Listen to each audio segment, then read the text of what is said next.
also have exposure in the multi-layered architecture or microservices? Yeah, I mean, when we say multi-layer, basically, I mean, if you talk about multi-layer, that means related to the presentation and middleware and downware, right? Mm-hmm. Right.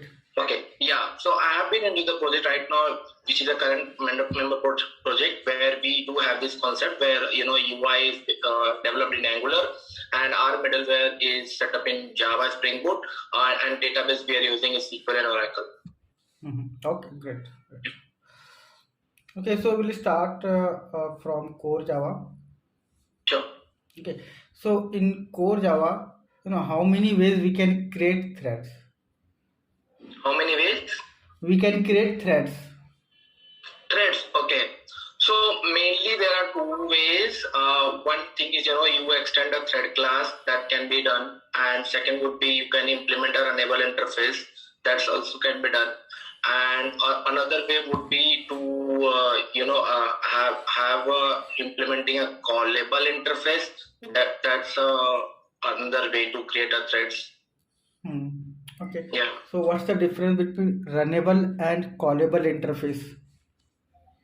I mean, both are related to the multi-threading concept only. But the major difference is like a runnable interface doesn't return any response of it. I mean, you won't be getting once the unit task of the thread is completed, you won't be having object return back. But in case of callable, we do have a single abstract method which is call, and where you can have your own return type to be returned from that after the thread execution is completed.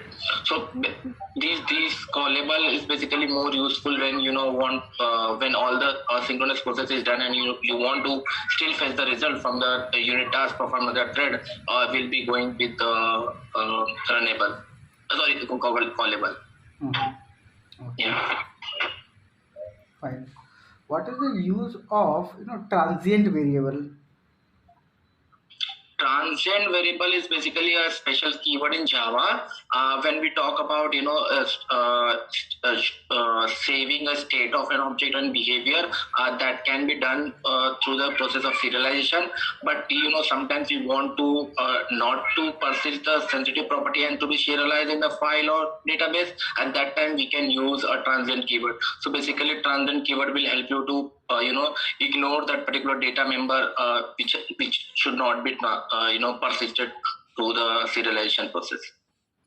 How can we create an immutable class like a string? Immutable class, we can put the constructor as private, okay. And you can make the class as final, okay.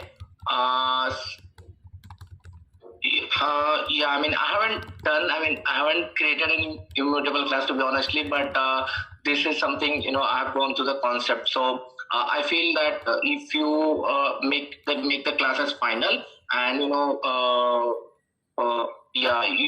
then it can be immutable and you remove the getters and setters also. Yeah. Okay.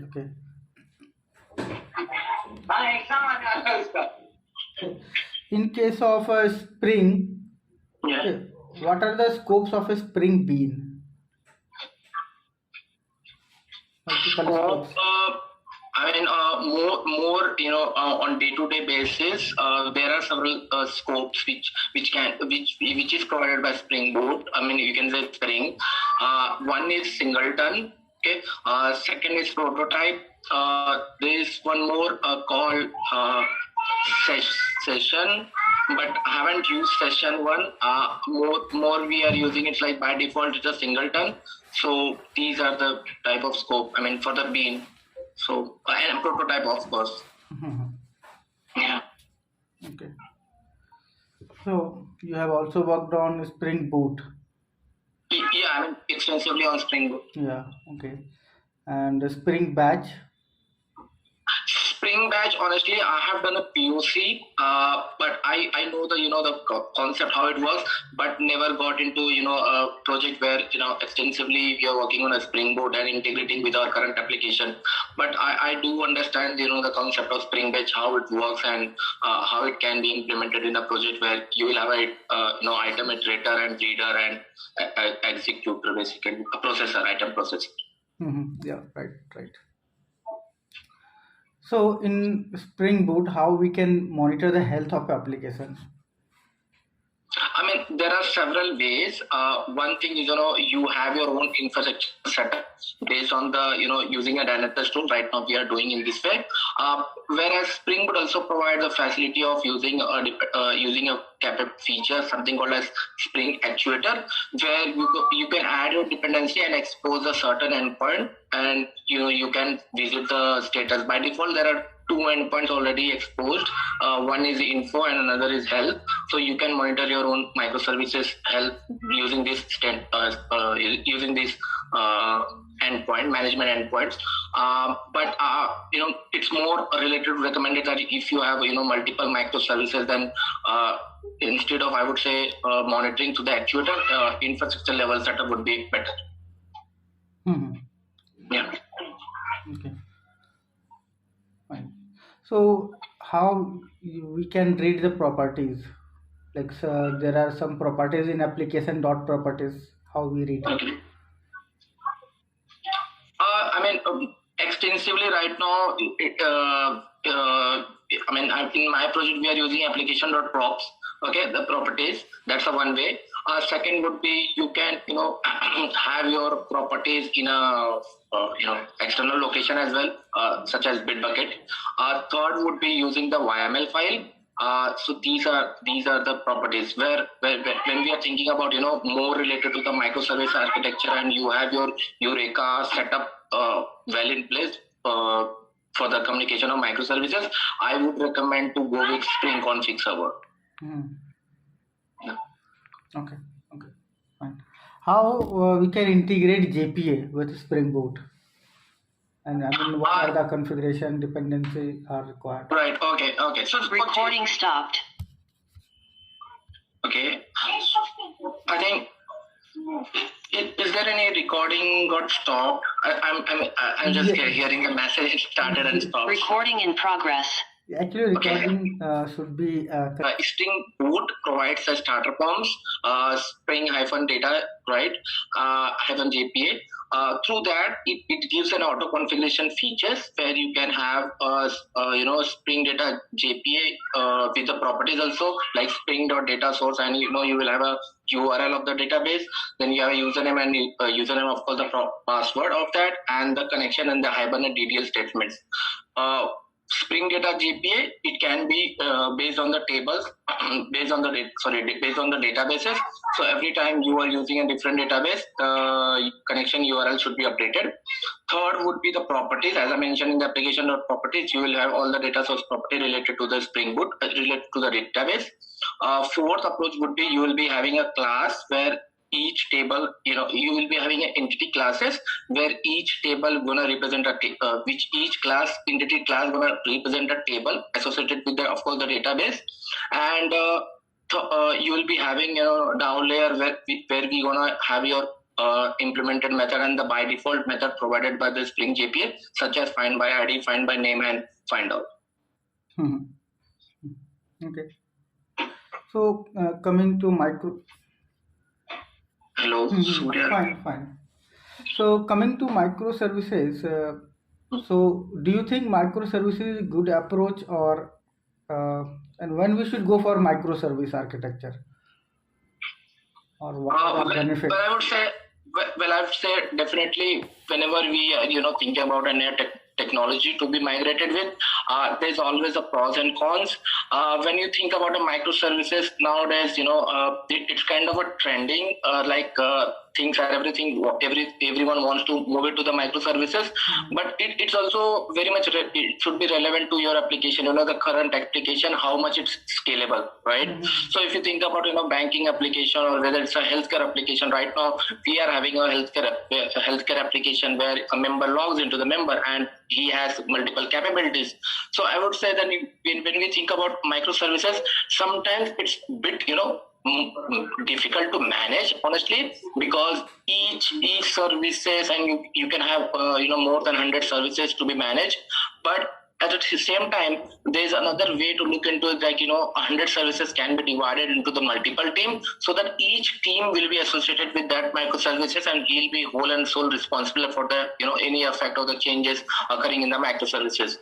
But when as you said, when we have to move, definitely when you have all the things well in place and the function requirement is to just provide as unit tasks, then only we should go for the microservice architecture. If there is no dependent, if I would want to give the example, like right now in my member portal project, it's like a member logs in, he have a capability to view their ID cards. So we have a separate ID cards microservices where that specific microservices only does 4 operations.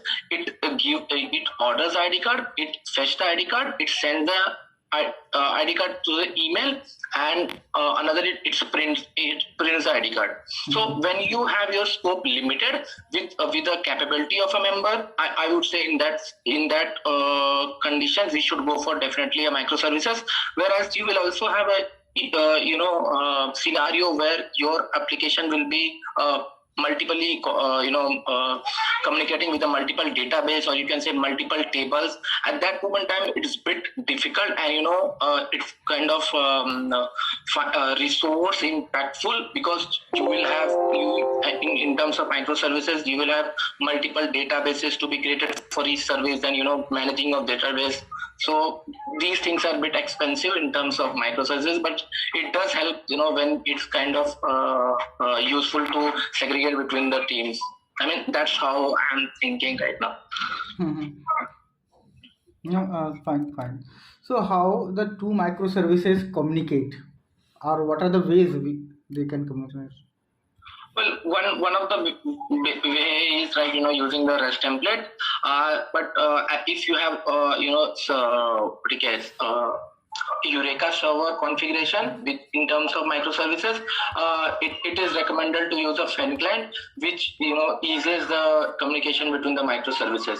So every microservice is registered to themselves in the Eureka server, and whenever there's a communication required between two microservices, let's say member info, member user details, you can definitely write your own fan client class, and you can make a call to another microservices.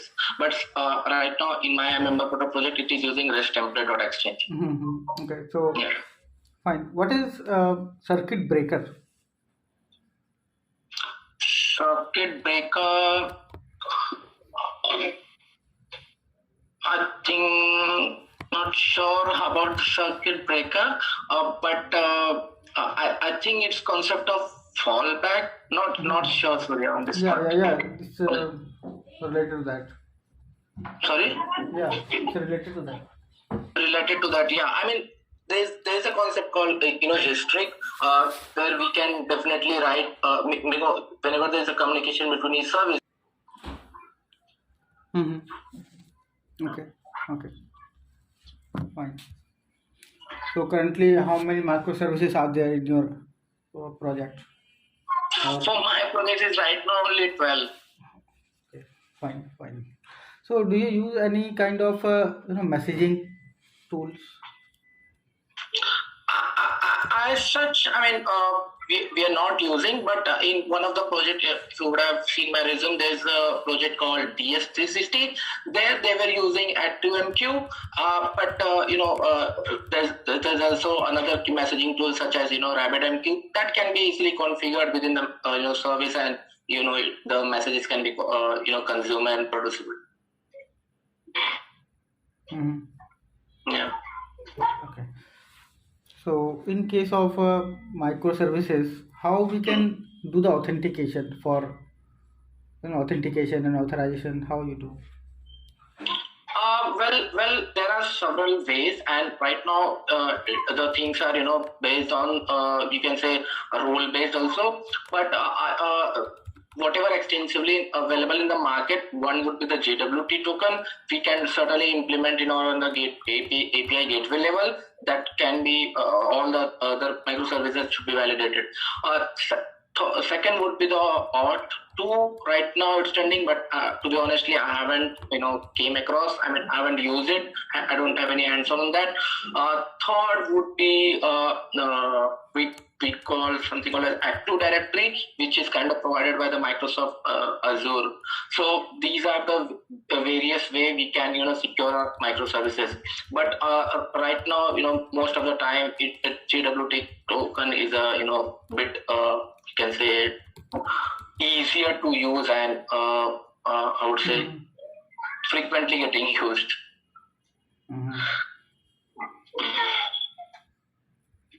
Okay.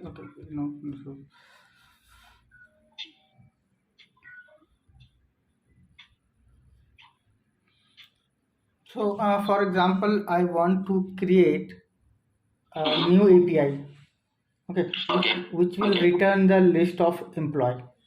Okay. So, how we can create? Okay. From scratch. Should I mention from the controller level? Yes. Okay. Now Okay. you have any editor and you will start from scratch. Okay. So I will have one of the Spring Boot project. First of all, let's say suppose your list of employees is mentioned. I will have an employee microservice. Okay, microservice info you can say. Then what you can do is that you will have a one controller layer. Basically, you will have a class where it will be annotated with @REST controller. You will be having a one method created, which is a name of the API. I would say, as you are saying that it's already going to fetch the value, returning the list of employees. I would say we can annotate with the get mapping, right? And you will have one of the path variable you can say as a EMP-ID, and it will be get mapped to the request of the path variable. Then you will have one of the service layer implemented as an interface, and the implemented class will be having a method called find all employees. You will be passing the instance of that, and you will be auto wiring the interface in the controller layer. You will be auto wiring that, and once you reach the service layer, you will have one more data layer. As you mentioned about the Data JPA, we can have one repository layer and a down layer, and implementing. Let's suppose we have a table called employee. You will have in a parameter such as employee count, and the employee ID would be the let's say the primary key. It can be have a long, so you'll be having a data type as a long. Then from the service layer, you will be annotating the down layer, and from the down layer, you will be having a method called find by employee ID, find all by employee ID, and you will be passing the employee of the employee ID of the employee, and the data will be returned. And the return type can be different. I mean, we can use the response entity, of course. You can also create your own custom response, such as service response. You can have your own OP status and a response object as a payload, or as a payload. Then you can have an error status, and you will be setting all the value once you fetch the employee details, and you will be returning from the controller here. Okay. So what are the status code that can be used? I mean, most frequent is a 200, right? Once you get the response. Second would be, while creating a resource, you can have 201. If something is not found, you can have 204, no content. If you're not at all authorized, you can have 401. If the resource is not at all found, the API doesn't exist, it can be 404. And if you are authorized but you don't have the proper, if you are authenticated but you don't have the proper role, it can be 403. And if while in the service layer something goes wrong, I would say to return it as a 500 as an internal surveyor. Right. So when we should use for custom exception? Definitely. Well, you can create your own custom exception. There are two ways. One thing is a runtime exception you can create, and other is extending the exception class, and you can pass your own custom method whenever we land into the error, and you feel that there's a validation also, right? Sometimes a user passes employee ID might be combination of alphabetical or alphanumeric characters, but we want to validate it always should be numeric. We can definitely write your own custom that the employee ID is not you can say employee ID not valid exception, something like that, and you can return it from the response. Okay, fine. So have you worked on Kafka? No, sorry. Okay, theoretical idea, I mean, Why- theoretically, definitely, I can learn it, but overall, I only know it's kind of a intermediate bridge, okay, where you will be producing a message and someone gonna consume it. That's how Kafka high level architecture I know. But if I would have get a chance, definitely I can explore more and learn it. It won't be an issue. It won't be a blocker. Yeah, right. Yeah. And Docker Kubernetes. Yeah, right now they are in my project they are using Docker images, and then you are deploying it to Kubernetes through Jenkins pipeline, and you can monitor your Kubernetes pod data using the Red Hat OpenShift console. That you are using. Okay. Yeah. And what database you are using? Sorry. Database. Which database you are using? Right now it's SQL and Oracle. SQL and Oracle, both. Yeah, both.